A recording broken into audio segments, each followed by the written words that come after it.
I'm here to share different techniques that I've used for working largely with elementary kids for the purpose of giving them voice and helping them see themselves as powerful creators of change in their community.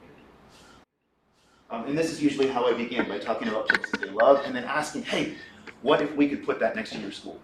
What if we could do that in your park, make a place where you could look for beautiful rocks? It's not always places to run. Oftentimes it's places to meditate and relax as well. There's some great contributions in the chat. Oh, can you read off a couple for us? Sure. Danielle says that her favorite place is the Southwest Desert. She sees the sunrise, the sunset, and the stars. She hikes and hangs out, and she can hear hawks, rattlesnakes, wind blowing. She feels a small part of a big, beautiful landscape. Okay, awesome. Thank you, Danielle. Yeah. Let's hear one more, and then I got stuff to share. Yeah, Bernadette says that her place is Cinque Terre. She sees the sunset at the west. She sees the playground below, terraced houses on the east. And what she's doing, she's sitting looking at the sights, hearing the water, and feeling very grateful. Okay, nice. Nice. I'll show examples of this later too. This is very easily translatable into other languages. You can teach a kid how to do this, and then they can take it home and teach their family how to do it. It's so simple, but it's immediate participation, and it allows people to talk about places that they love, which is a wonderful first step in the design process. As Vanessa mentioned, I'm Jason Medeiros. I am a parent, a teacher, and a designer. I have two kids. One that went all the way through Seattle Public Schools is now here at the University of Washington. Another one that's in 4th grade at Salmon Bay Elementary. I have worked for about 20 years teaching science and environmental education in diverse urban communities here in Seattle and in the San Francisco Bay Area. And here at UW, I studied learning environments. I wanted to know how best to design places for people to learn and how you could design places where people could teach. And then in the last 10 years, aside from working with my family, I've been working on projects as outdoor classroom design. So that's been my business. And I'm here to share some of that work with you today. Interestingly enough, after I left kind of the academic environment here and started, and if you guys don't mind, the beard makes these things slip off. That's fine. Okay, and I'm up here, so I'm taking my mask off. My questions actually changed from how do I design a place for learning to how do I involve the learners in making this place. What I realized was there is this absolutely massive landscape of possibilities in creating places that drives people to want to learn and excites people about the projects. So my questions became less about what can I design to help you learn, and more how can I guarantee meaningful student voice in large-scale landscape design, large-scale being school master plan, being the whole playground. There's a lot of wonderful work that happens in gardens on a small scale that is super important.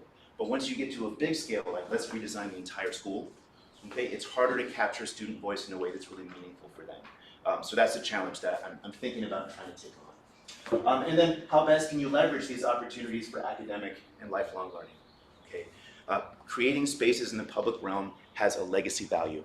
People see the impact of their voice and their participation over the rest of their lives, and they want to share it with their kids and other people that come visit the city, their legacies. So it also creates a really important opportunity for teaching people how to be powerful leaders, to see themselves in that role, and also a carrot, really, for powerful learning experiences. So these are the things I'm trying to do. I'm here to share strategies I've used to create meaningful playground and park design experiences for students. I have two recent projects I'll share with you. Hawthorne Steam Play Space in Delridge Wetland Park. I say recent, but that's kind of like erasing 2 years of COVID. This is work I did pretty much in the 2 years leading up to COVID, so 2018, 2017. And then at the end, I have what I call student engagement slam dunks, which are just fun things to do if you ever go to a classroom and want to do design stuff. What do I mean by meaningful engagement? I think it's important to kind of get around that because it's too easy just talking generalities. For me, I feel like a project and engagement activity with students has been successful if their voices and efforts are visible in the design, okay? If they walk away from it, or they look at the design and they say, oh, this is what we did, or this is what I did. If you talk to school communities and ask them about what's happening on their playground or their schoolyard, oftentimes people will say, oh, they are doing this. Success is, we are doing this, or I did this. Are students invested in the project? Do they want to share it with families and friends? Are they excited? Is this a part of them that they want the rest of the world to see? And finally, are you giving them a platform to do that? Okay. As somebody that's moving in as a designer or working with a project to create a place of legacy in their community, are you getting them excited, allowing them to know that they are making a difference, and then giving them the opportunity to actually use that and inspire people around them? Okay. Notice I'm not being specific to say, oh, is the student getting the one thing they asked for? They work in teams all the time. They know they're not going to get exactly what they want, but do they know that it's powerful to be part of the process? Yes, and I want that to be as obvious as possible to students and make sure that they are able to use it kind of as a maximum learning experience and leadership opportunity. Why is this important? So I've participated in several different kind of Seattle schools, playground, schoolyard, remodeling, or master planning, some of which I've been a designer with, some of which I've been a participant with. Reality is when you do projects at schools that have already been built, they're called self-help projects, you're changing what's already there. There's kind of a set cycle of design. You have to do community meetings, okay? Which isn't a bad thing, but usually that's kind of where things get left. We have community meetings, we bring families, sometimes kids show up, sometimes they don't, and we do our best to outreach, and then we make a design, and there we go. That leaves opportunities on the table. Reality is you're stuck with, in terms of young people, who shows up. So it's a small percentage of students. If they do show up, usually what we see is something like this, okay, where you have a couple really brave kids that get up and talk and share their ideas, okay, or it's a small group that hops up and does it. And then the other 495 students at their school are kind of like, hey, cool, that sounded neat. Tell them more. And then it misses connections with other learning. There's opportunities in this for kids to get excited about history, math, engineering, you name it. Okay, there's so many things that you can feed and tie into building and designing a place and use it as a motivator that this system kind of misses. And then finally, community meetings at schools are essentially a filter. I don't want to say barrier because people work really hard to be as representative as possible at these meetings. However, reality is some people can go and some people can't. The most inclusive place in a school community is the classroom. It is by definition, it has to be. So if you want to make sure you are reaching all of the demographic groups, okay, in your school community, and I'm saying besides age, if you want to reach all your socioeconomic groups, the classroom is the only way where you're guaranteed to actually talk to every single family that comes from all the different backgrounds represented at your school. So I'm making a big plug here for going directly into classrooms. Giving credit where it's due, there's folks that have done really amazing work along these lines already. For those of you that are here, I brought my favorite stuff. One of them is Children's Participation by Roger Hart. This was written in the 1990s. He's really ambitious with this, and he's awesome because he pretty much calls it out as you can't patronize kids and just like take their ideas and then do something else or pretend to let them participate. They see through it. He also admits, too, that the best way to do this is to work on small projects like gardens or things where you can build them immediately with kids. And so part of what I'm here to talk about is a way to kind of expand that to the work that's most often available to landscape architects and firms, which would be kind of the playground master plan. And then I want to push this up here too, the Community Water Science Unit. It was built out by Islandwood and Seattle Public Utilities here in Seattle to work with green stormwater infrastructure and teach kids science in their neighborhoods using kind of a design catalyst for doing that, but they don't necessarily work with real projects. So this teaches kids science, it teaches them the design process, it uses it as a wonderful carrot, but they're usually not linked with something that actually gets built. So I'm here to talk about stuff that has been built and ways that I think landscape architects could actually work with it. Unfortunately, even though there's best intentions, this is a reality of a lot of schoolyards in Seattle. There's just challenges that are hard to overcome. You can see this slide. I had to laugh when I saw this sign. This was at Hoffman Elementary. Tag is not allowed on the playground before school, after school, and all recesses, just in case you weren't sure. No tag. And then, I love this one over here too, because kids are so resourceful, they use every single aspect of their environment for play. It's like, yeah, these guys had to work really hard to find a dry place to sit on this playground where they're not going to get hit by the kickball. So there's things that I think we can provide to kind of feed the entire student, the whole student, the ones that need to be social, that need to create, as well as the ones that need to run and climb, in an environment that is not going to hurt us. Does anybody know why school was banned at this particular, or recess was banned I didn't say recess. That's like my slip right there. Tag was banned at this school. It's asphalt. If you go to the kindergarten classes here and ask them why, 5 kids will jump up and show them, you know, your owies from today. Be like, oh, I got this one here and this one here. Yeah. No, asphalt is painful. Yeah. So the idea is that if we can have meaningful student contributions to projects, then we can have playgrounds and play spaces that are soft, movable, diggable, and natural. So this is the Hawthorne STEAM play space. We'll talk more about that.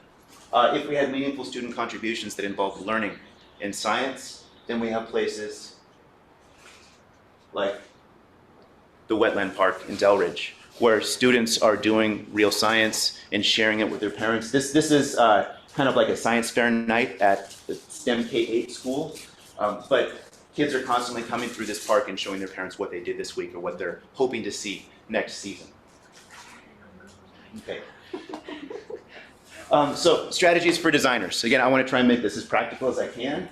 So I've broken this down into 3 strategies, and I'm going to try and illustrate them with the 2 projects that I just mentioned, given the time that we have. See if I can get through all of it. First, activities need to provide actionable information. Okay, if you just go in and ask kids to like, hey, design what would be awesome, and they give you a bunch of water slides and zip lines that you know you can't build, it's not actionable information for you. Okay, so be clever about how you ask about it. Be clever about how you ask them to display the information, and you'll be able to use whatever it is they give you. And it's their ideas, and it's real, and it's something you can use. And I'll talk more about, I'll show examples of graphic organizers which help kids work through solving problems in their heads, and actually it helps designers too, because usually it breaks things down like a poem into little abstract chunks that you can work with as a designer. Employing high investment activities. I'll give examples, and at the end we'll talk about what those examples look like. Scaffolding is a teaching term, which basically means I'm going to give you some support to help you work up to something. Kids are proud of things that are hard to do when you help them do it. Okay, so give them an activity that is hard, that has a new tool, that's going to look awesome, but give them some scaffolding to help them be successful. And then finally, make sure they have opportunities to share and explain with their peers and with their families. Okay, they've done something hard, it looks awesome, give them an opportunity to be proud of it and share it. First amongst themselves and then with their families, because then they become leaders. Okay, Hawthorne Elementary. This is a school in kind of, it's Columbia City for those of you that are from Seattle. It's kind of central, south, east Seattle. It is, I think it's actually at this point in time, it's experienced enough gentrification, so it's quite a mixed neighborhood. The school itself is one of the most diverse, at least in terms of ethnicities and socioeconomically in the city. But it has kind of the classic asphalt-based and post and platform playground, or it did when we arrived. And they asked the design team, I was honored, I'll share the other design members in a second, to help expand the idea of this play space, to incorporate STEAM, which is their multidisciplinary mission: science, technology, engineering, art, and math. So it's like, hey, we don't just play, we STEAM at Hawthorne. So an overview. What ended up happening here, we did direct visits to K-5 classrooms. We had every single grade level, and the after-school program. We probably worked with 85% of the student body. They have about 400 kids there, so we talked with a lot of kids, okay, in different ways. And just what that looked like, a lot of the work was me. I also had volunteers from the American Institute of Architects. They had a diversity committee. They came and worked with me, so it was helpful to work with the little ones in particular. But I had kind of like a low commitment thing the classes could do that took about 45 minutes. And I had a higher commitment that was about 4 hours that I spent with each classroom.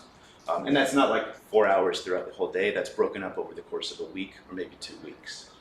Okay. We also did what we called a free play events, which is, honestly, it was more education for the parents, just to see what it was like to give kids a whole bunch of different instruments, old computer parts, cardboard boxes, and just let them go for it and play for a while to see what creativity looks like on a playground.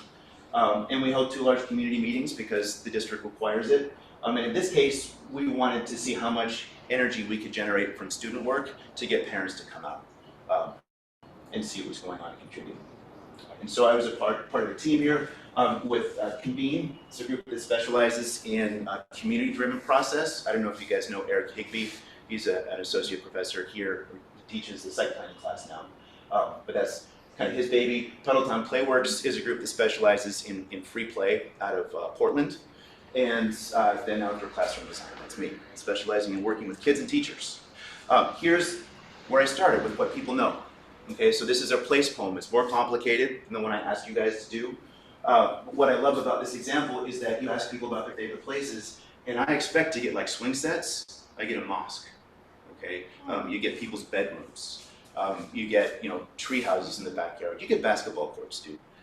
But the diversity of places where people love to be is truly wonderful to see. And then to ask them how to put that on their playground, how do you create a place where it's quiet and it's peaceful, okay, where you can do talking on your playground, and that's how it feels to be there, is fun for kids to work with. And then I put this up here too, because with the kindergartners, because they're not going to be as adept at working with this over here, I might do this with a large group all together, and then they go back to their seats. And this looks very similar to what kindergartners are working on in terms of their writing skills for that age level, where they have kind of picture-driven things, where they can, they have to draw something, and this is basically their paragraph that they write about it. So we did that with their favorite place.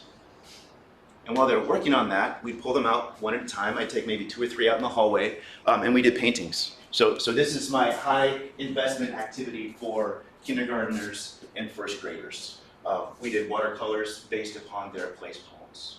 It is a new skill for them, largely because we used crayons and watercolors, so it's a resist, and something that most kids don't do actually, unless you have an awesome art teacher. It generally didn't happen for me. But if you like tape down their watercolor onto a piece of cardboard with tape, and then they have to fill the whole space, and you peel off the tape and it has these awesome like sharp edges to it, they're like, ooh, that's cool. And they're proud of it, and they want to show it with their families, and you put them up at the community meeting, and you have 60 of these things, and it creates this wonderful immersive experience for families to come see. It also is something you can put up in your presentation. We're like, well, what do kids like to do at our school? They like to hang out in comfortable places like their bedroom and spend time with their families. Yeah, they like to play basketball and kickball, but they also love theatrical things. This is Halloween. I love this one. It gets nuts. Because I'm doing this with kids like 2 or 3 at a time, I can ask them about what they're painting, and I'll write it on the back of the board so I know what's going on. And theatrics come up over and over and over again. This is one of my favorites just because it's crazy. But this Halloween for that child. Students are experts. They know what they like, and they know where they play really, really well. So again, getting students to tell an entire community about where they play and how they play, and making sure everybody feels involved is a really powerful thing. So we did orientation outside. I go out and we do like Simon says. I take sidewalk chalk and build a huge compass rose. I do that at recess, and of course everybody wants to participate. So I get all these kids drawing a compass rose at recess, and then in class, some kids who've done it and some who haven't come out and we stand around the compass rose and we play Simon Says, and then we learn how to read the map, and we do like a scavenger hunt together as a whole class. And that helps us come back in the room, and at least for K1, I can direct a discussion then with the map, and everybody knows where they are. Something that I learned working at this school and since is that all students, kindergarten through 5th graders, need help learning how to orient themselves on a map. Most parents do too. So if you're like, oh, I want to do this, but I want to provide like this awesome learning experience for kids too. It's like teach them how to read a map, play games with it. It's actually a really great learning experience because it's hard for them to do. It's an abstract idea. So I did things differently with K1 versus 2nd through 5th. K1 is generally, you do it as a large group. 2nd through 5th, you figure out a way to make it individual. And always, always, always ask people about their favorite places. You can do an activity and make it all sophisticated, and then when kids don't know how to talk about it, ask them where their favorite place is, and they'll just start spewing out information. Okay, so here's some examples. This is kind of the K1 scavenger hunt, where there's numbers and circles for them to fill it in. We did that together as a class. The 2nd through 5th grade one, I'd take the numbers off, and they just have to go find it, and maybe call it a race. And then we go back inside and talk about it. This is 2nd through 5th grade work here. So this is scaffolding, so students can do something like this, which is a really solid analysis of the playground itself. So I gave them boxes, but I also allowed them to put in other features down here and gave them colored pencils to use. In this case, this particular student, I don't know if you guys can see this, but in pink is the sitting area. Can you guys tell how much seating there is at this particular playground? Yeah, this little tiny sliver right here. And then my favorite thing about this particular depiction of the playground is they have this spot here, which is like the red stuff. That's okay. How much red is on this? That's okay. But their favorite spots are here, which is their playground, and up here, which is the United States map. Why? Because they're the made-up games, they're the creative spaces. Okay, so it becomes a really interesting conversation to have with your community when you can show them how kids feel about a place and where they want to play and say, okay, how can we make those creative places bigger? Okay, and that was community meeting number 1. So like I mentioned, we had 60 of these paintings over here. The after school program actually made a 16-foot by 8-foot like map of the playground, and they stuck little people of themselves where their favorite places were. Of course, they were all on the imagination kind of playground space over here. I'm not sure I would do that activity again because it took up so much space in the room, but it was a really dramatic depiction of like, this is the only really awesome spot that we love. And then there were a bunch of people playing basketball like 5 feet away on the map. It was wonderful to be able to use only student work to explain what's happening on your playground, what kids appreciate, and what are some of the possibilities in terms of how kids like to play and how we can bring that here. That moved into supporting the next community meeting, and we moved into working with older kids, which was adding the STEAM element. So asking them, what gives you STEAM? What do you get excited about? And so we made models. We did handcrafted models for this. And generally, I'd say for a model like these models here, it took about 3 hours, maybe plus, for students to be able to complete. We tried to do it in 2, sometimes 3 sessions. And it was great to make sure we had natural materials because students would gravitate towards that, as well as ones that were just plain interesting. The dollar store is an awesome place to go, guys, if you want to build models with kids. Here's the scaffolding for that activity, because just asking a kid to build a playground element that teaches somebody something about science or engineering can be a little bit intimidating. So we started out cutting pictures and magazines out and putting them in a paper like this that has 5 spaces. What gives me STEAM, to understand kind of where the different parts of STEAM are in of itself. And this is the graphic organizer we used for the actual model itself. So it has play themes, and these came from their place poems. Okay, how we like to play at Hawthorne, we like to climb, sit, hang out, pretend, the list goes on. So they had to circle 1 or 2 or 3 of these over here. They had to decide which part of STEAM they were most excited about. In this case, the student was excited about both engineering, math, and art.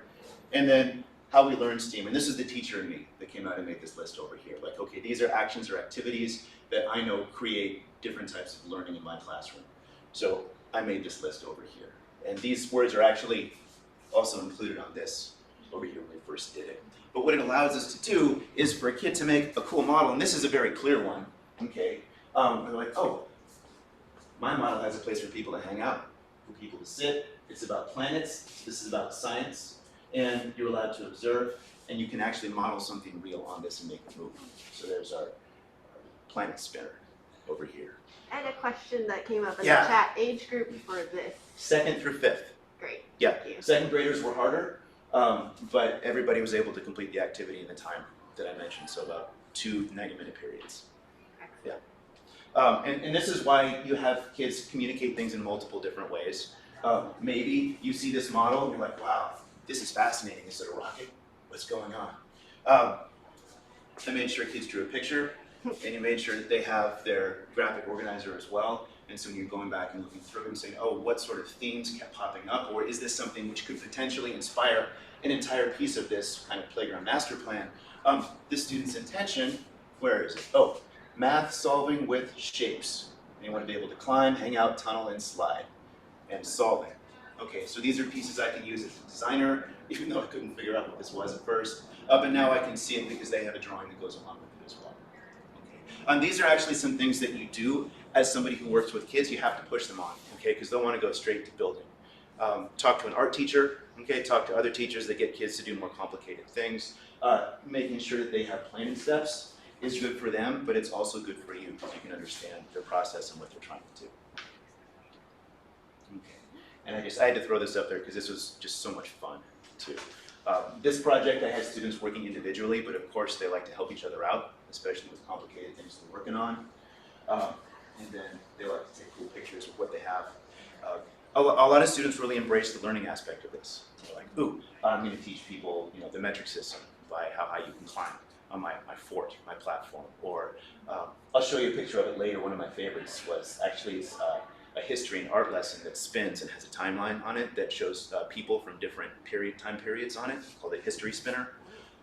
They're beautiful and the ideas are wonderful.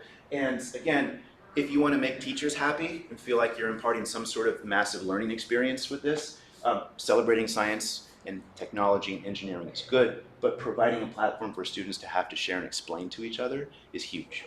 And once you've provided that graphic organizer, it gives them a tool to use and they can have some really serious discussions.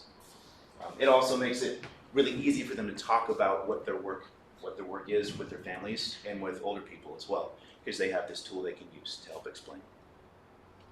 Okay, so that brings us to community meeting number 2. I didn't mention, we had 100 people show up to our first meeting. We had about 150 at the second one. These are good numbers. It was exciting. There was a lot of energy there. This meeting in particular, everybody is completely immersed in the student work. So we had student models on tables and surrounding everybody who came in. We were giving examples of student models on the overhead as part of the presentation in terms of like, these are fun things that students could imagine happening on the playground. And we asked the community now, students and families, because kids wanted to show what they've done with their families. We asked them to start placing them on the playground in different spots and coming up with different themes. So it gave us a lot of material to work with, but at least in my mind, what I was so excited about was just how huge of a community event this turned into, and how proud students were, and how excited parents were. Okay, and getting from a venue where you're demonstrating just how creative children are and how many different ways they like to play, and they have models that represent water, climbing, volcanoes, tunnels, nature, and of course forts. It wasn't too hard to get to something of an adventure playground, where you have students building with natural objects, things that they can hide in, that they can tunnel under, that they can measure if they want, they can play with, experiment with. And in terms of safety, there's supervision, and also you can take it down. Okay, you're not going to lose a kid on the playground in this fort because it comes down at the end of recess. So I don't want to spend too much time, honestly, even though I think it's awesome, on the design for the STEAM play space itself, because I want to talk more about how we work with students in the next project, which was much more science. It was STEM-based as opposed to STEAM.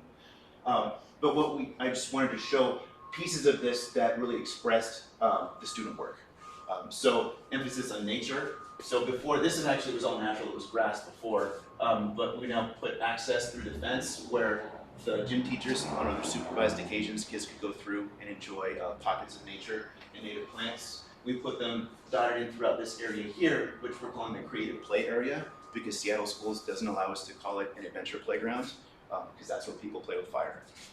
I don't know, are you guys familiar with the adventure playground movement? Or it's become, it's like 30 or 40 years old now, but the idea came from, my friend Leon is like scowling right now because I forget the name of the adventure playground guy. Anyway, it's a gentleman around World War II that noticed all the kids playing in the crazy like exploded structures in England. It's like, wow, look at these kids having a ball in these crazy messy areas. And the idea was, under proper supervision, in the right place, you can give kids a whole bunch of tools and just let them go for it. So it's a movement that's become very strong in Europe. It's caught on much more here in the States, and it's something which we could actually really conceive of and make happen here, because we use natural elements that aren't expensive, that the PTA can actually kind of procure and make sure there's no pointy ends on it. You get logs and sticks that are too large to be swords. You get rocks and stumps that you need to move in twos instead of one. And it creates an environment where kids can build and play, and you can have used parts, which is a fantastic support for creativity and learning. We have a wonderful volcano model. We haven't managed to put a grassy knoll or a hill and increase the topography. A lot of students wanted spider webs and climbing things, so we managed to put in a vent climber over here. Water, of course, the natural pieces came up over and over again in seating. So this is a runnel along with the seating wall that covers a huge swath of the playground, ending in, there's a drain in here, ending in something which we're not allowed to call a rain garden because it's in the middle of the playground, but it's our natural area that also creates a neat spot for science and exploration and gets wet. So we were able to capture a lot of the ideas the students put out there. They're able to see it in the design itself and create a place that we felt really allowed for student creativity. pause there really quickly. Do you guys have questions about Hawthorne in particular, or the process? The wetland park is similar in that it has some high engagement activities, but it's more science-based. So we're going to stop here and answer any questions if you guys have. Yeah. So, I am aware that you went into the classrooms, but how far in advance did you go to the classrooms before the community meetings? Oh, yeah, the whole thing, let me think. So, say the community meeting was at the end of February. Yeah, I wanted to make sure that I was working with kids right up until that week. So if the community meeting was, say, a Friday, then kids' models will be finalized on the Friday of the week before or the Monday, Tuesday of that week. So that kids are talking about it, they're talking about it at home, and they're like, hey, let's go look at this. So yeah, there's a certain amount of momentum and timing that you want to make sure you're holding on to. Have you ever encountered a project that ends up being during the summer, more or less of the design phase being in the summer? I'm trying to think. I haven't worked on those to this level, largely because this is, I wanted to go into classrooms in the past two. Oftentimes construction happens over the summer at schools too, so the design work tends to happen in the fall or in the spring. Yeah. Yeah, but there's, this kind of format is something that would be really fun to work at, and the Delridge project is a perfect example because it's a neighborhood park, it's not school grounds. So it could happen at any point in time. As it happened, we did it during the year because there was a relationship with an existing school, but it could happen with YMCA nature camps that also occupy the same park. So finding a partner basically that already has youth or young people coming to it, and then working with that partner would be really effective for a summer program. Yeah. Seattle TILF does a lot of work in schools as well, in this regard. Yeah, there's a lot of groups that do this. I'm really happy that I'm able to share some of the process here, but with folks that are excited about it, because it's just fun to see what happens on the ground as well. So this is Delridge Wetland Park. Oh, and actually, did anybody chime in online? No? No. Okay, cool.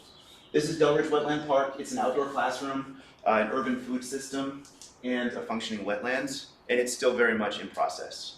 Some of that has had to do with just issues with COVID. Some of it is, this is a state and federally protected wetlands, and it took 2 years to get permits. So basically, I gotta go into this. Yeah, you're not allowed to build anything here. It takes a long, long time in this beautiful wetland space. We worked on it. We're able to put little feet and little plants in the ground, and we put in about 1,800 plants and involved all 2nd through 5th grade classes over the course of 2 years to help start building this wetland park. I'll back up just to give credit where it's due again. So STEM K-8 it's the old Louisa Boren School, if you guys are familiar here in Seattle, but it's 1 block away from this spot, which is an old transfer station for Seattle City Light. It then got transferred to Seattle Parks, who didn't know what to do with it and allowed the Delridge Neighborhood Development Association, which is actually started as a low-income housing development group and now does arts programming and youth programming as well. They manage it. So this is the Delridge Neighborhood DNDA is what they call themselves. Their partnership with the city and with STEM K-8 school. And again, I worked on this with Convene. We had an engineer work with us here, Peggy Gaynor from Gaynor Inc. And then outdoor classroom, I kind of spearheaded working with the kids on this one. Okay, so this is 2017. This is 2019. And I'm pretty sure we've had really moderate construction happening here. We built a shed and took out an old retaining wall. Otherwise, it's all been kid work at this point. But it's been ongoing science the entire time, which has been exciting. And I'm kind of working backwards on this project because part of what the goal was not necessarily to say, hey kids, what do you want to have at this park? But it was, hey, let's learn wetland science. Let's learn about how to design to manage stormwater, because this wetland area feeds directly into Longfellow Creek, which is a struggling urban salmon-bearing stream. So instead, we taught students what you guys learned here at the University of Washington about how to design spaces and involve ecology. And then we wanted to see what they came up with. And lo and behold, a lot of the moves they made are ones that designers would have made anyway. and they were able to seed their ideas in the plan that evolved from it. So it's a small space, restoring the wetland area over here, but I just want to point out the main parts of it. So there's a gathering space, which is meant to be an outdoor classroom gathering area. This is demonstration food gardens for like biodynamic agriculture, because it's a very small space itself. And then students in particular really wanted an island. So using bioswales, so long channels filled with plants that treat water. So there's a street up here at the top, and there's another city street over here on the side, and the idea is to funnel water into this bioswale before it would enter the wetland itself. And so it ends up creating a little island and also a treatment system for the water before it goes out the outlet over here into Longfellow Creek. So here's what we did with the kids. We did experiments in class, and we did a bunch of observations in the field out of the wetland itself.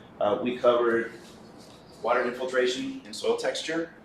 We covered transpiration and plants. This is actually super fun to do at home if you haven't tried it. One of the papers I put out on the table is just take different lengths of celery and pack them into jars with water. You can put food coloring in if you want. And the question we're trying to ask, or we're trying to answer, was what transpires water better? If you're trying to remove water from an environment that floods all the time, what works better, tall trees or short grasses? And you can kind of imitate that with celery and see what happens. Anybody tell what the answer is? Yeah, at least when you're using celery, the tall trees win like crazy.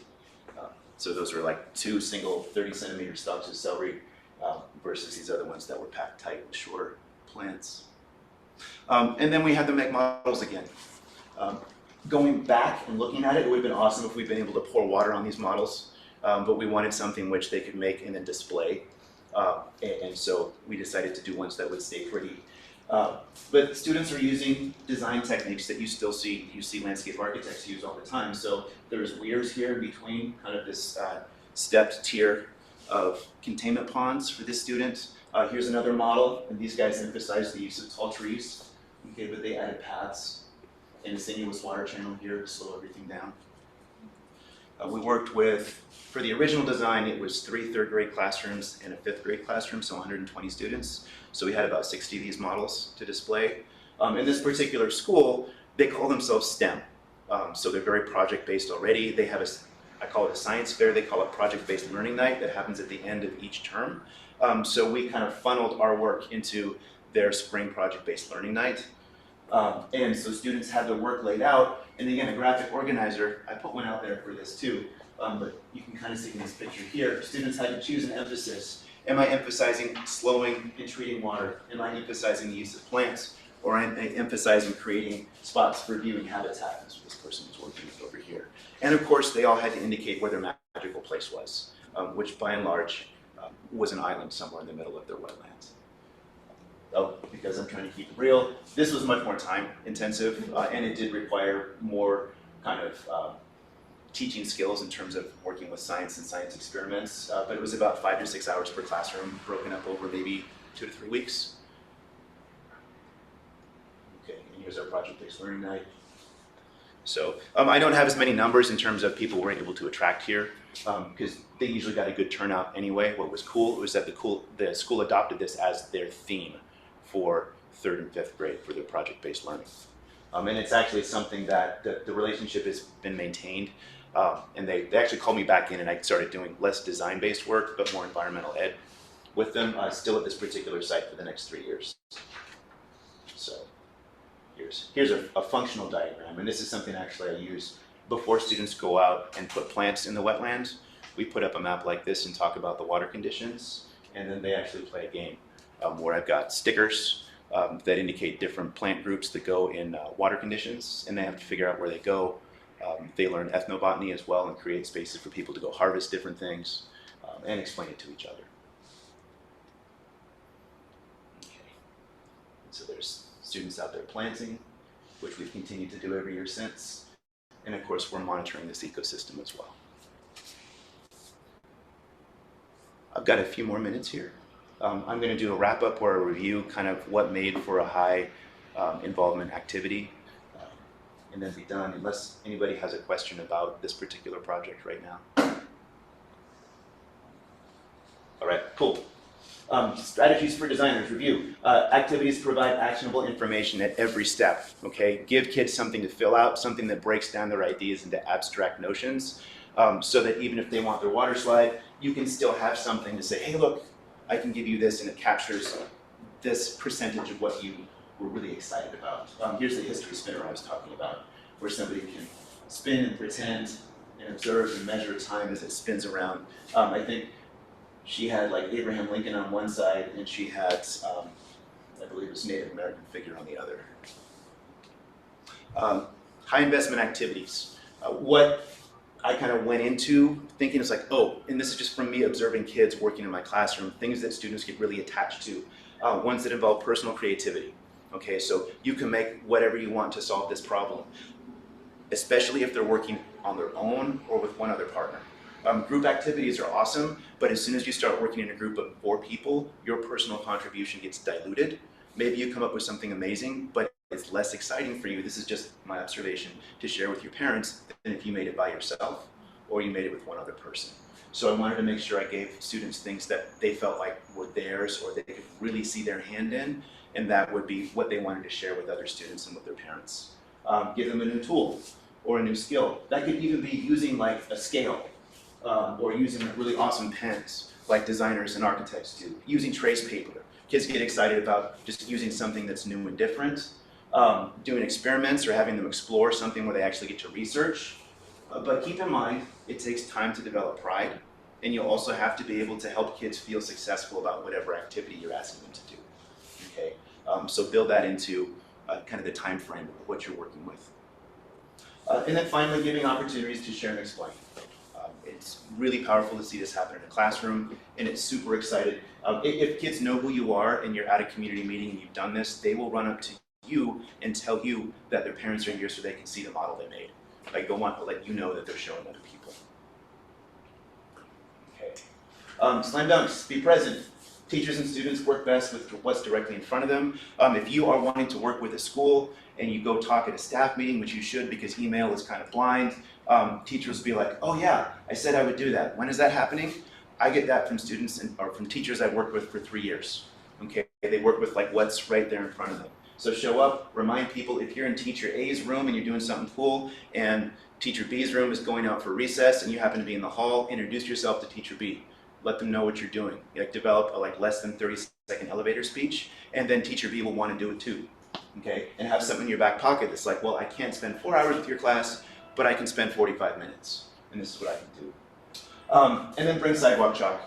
Okay, every single patch of asphalt out there turns into something creative if you can draw on it. Make sure you ask a school where you're not allowed to draw. It's usually vertical spaces or things that don't get cleaned by rain, but kids will be your best friend. And you can see, gives you a chance to talk to them and find out secrets about their playground. Okay, I just want to finish. Drago Little is a teaching companion of mine at Ranger Scholars, a group I work with, and this is something he likes to say. When I was little, I wanted to be a wizard because they could see and influence the future. Working with people brings me closer to that dream in real life, working with young people to see and influence the future. Okay. I am attempting to put all of my materials online. I believe in open source and sharing. Education is about the kids. I'm not trying to sell it. So if you guys like any of the things that you saw, you can email me directly. My email is on the website, outdoorclassroomdesign.org, and I'll get it to you. Okay? And landscape projects are legacy value. Why wouldn't we want everybody to feel like a leader? Because they can. Right. Thank you. Wonderful, great timing. I can hang out for questions if you have them. Yeah, the materials that I brought here, because they're some of my favorites. Who's got, oh, I won't be able to go over all those, but the books I brought. So who has heart over there? Children's participation. Yeah. This is what got me into landscape architecture. And it's still used and is still a fantastic outspoken advocate for kids. Who's got plants for play? Yeah, most of the time you don't see people talking about the living things in terms of what kids can play with. That's an old book, Some of the stuff in there people would consider poisonous now, but I like its attitude. It's written from the perspective of, hey, we can grow things that kids will want to use and design and play with. That's written by, is it Moore or Wright? It's one of the individuals that worked on the edible schoolyard at Berkeley. That was one of the first kind of like really different schoolyards that was publicized out there. There's another one, APE, it's orange, I think it's in front of you right here. So for my thesis work here, I did a lot of reading on museum design, largely because education works in the classroom, museum works with spaces and places you interact with, and landscape architecture doesn't have a lot of research on how people learn, but museums do. So that particular book there, APE stands for Active and Prolonged Engagement. It's about the Exploratorium in San Francisco, and where they sat down and looked, it was like, wow, these exhibits really kicked butt. We had lines around the corner for people wanting to play with these things. Why? So I found that fascinating.